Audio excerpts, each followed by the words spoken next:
আসসালামু আলাইকুম ওয়া রাহমাতুল্লাহ। আলমগীর স্মার্ট কোচিং এর পক্ষ থেকে সকলকে জানাই সুস্বাগত।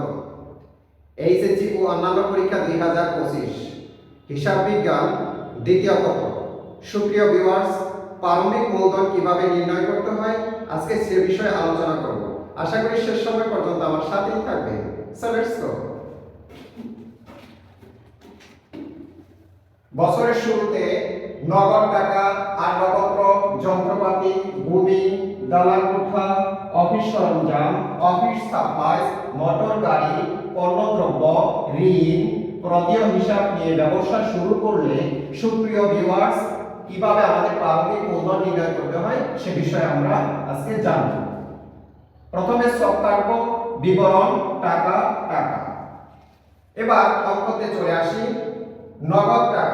নগদ টাকা এবং ঋণ এটা নগদের মধ্যে অন্তর্ভুক্ত করতে হবে। তাহলে নগদ এবং ঋণের টাকাটা এখানে লিখতে হবে। এরপরে চলে আসি আসবাবপত্র যে টাকা হবে এখানে লিখতে হবে। এরপরে চলে আসি যন্ত্রপাতি। এরপরে ভূমি, দালান কোঠার টাকাটা এখানে লিখতে হবে।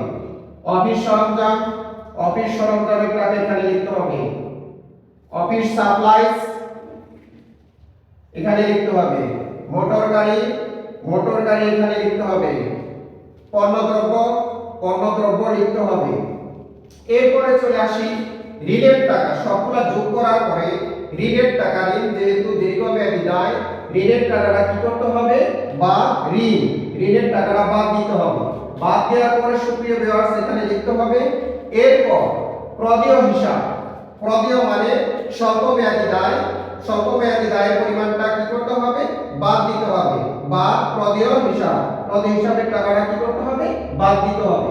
বাদ দেওয়ার পরে যে অ্যামাউন্টটা থাকবে, যে হিসাবটা হবে, ফল হবে, সেটাই হলো আমার প্রারম্ভিক মূলধনের পরিমাণ নির্ণয়।